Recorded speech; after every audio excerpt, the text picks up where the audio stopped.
الفكره العلميه في المشروع انك انت ازاي تحول اي سطح تاتش سكرين، انك انت ازاي تحول اي سطح حتى لو كان ترابيزه مثلا، حتى لو كان خشب، ازاي تحولها تاتش سكرين. ده كان عباره عن ستيكر ممكن تلزقه تحت اي سطح يحوله تاتش سكرين. يعني انا مثلا لو عايز اخلي التيبل خشب عايز اخليها تاتش سكرين، بجيب الستيكر وبلزقه تحت الترابيزه، بمجرد انت تلمس صباعك فوق الترابيزه الخشب بيحول الترابيزه تاتش سكرين. تلزق الستيكر تحت التيبل فيتحول من فوق تاتش سكرين. كابلكيشن للمشروع يعني عملت حاجه اسمها تاتش منيو.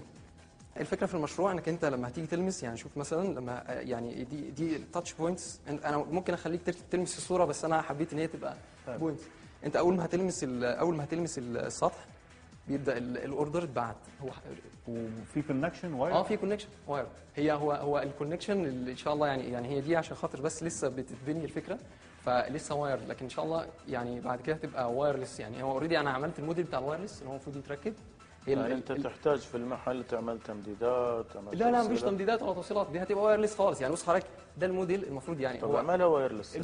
البروجكت لسه في طور الانشاء يعني، فاهم حضرتك؟ هو ده الموديل الوايرلس اللي انا عملته، ده مصنوع باليد يعني. ده شوف حضرتك، ده كبير يعني، عامله كبير عشان خاطر التجارب، لكن هو حضرتك شوف على الرغم من حجمه ده صغير، لا هيصغر اكتر من كده بكتير جدا. فهو اوريدي شغال ان هو يبقى وايرلس، وده بوينت تو بوينت. عندي انا ترانسبيرنت ستيكر تمام، بيحول حيلا مساحه الى تاتش سكرين. تمام مظبوط. ما ضروري تفكر هلا باهم ابلكيشن، لانه هلا اللي عم تحكيه انت بهالابلكيشن يعني فينا نعمل فيها التاتش سكرين العاديه.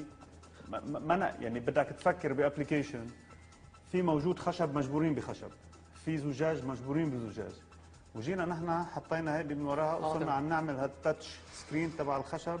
تمام. اللي بتفرجي اهم ادفانتج من الاختراع تبعك. تمام. يعني ما تروح على تطبيقات كلاسيكيه ما بتفرجي الفيتشر المهم اللي انت عم تحكيه. هلا الفيتشر المهم بكل الموضوع انه انا من لوح خشب حطيت هيدا السيركت من وراها وصرت عم اقدر اعمل لوح الخشب هو تاتش سكرين.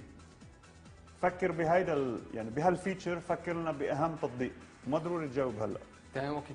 انا شخصيا بقول ما ضروري تجاوب هلا، بشوف راي زملائي، بس بقول انه عندك شيء مميز عن كل شيء فيه موجود بالسوق بالتاتش. احنا ممكن نعمل ريترو فيتنج. فكر لنا باحسن تطبيق ممكن. انا شخصيا بقول عندك شيء جديد علميا عم تطبقه بطريقه ذكيه وعندك القدره لها.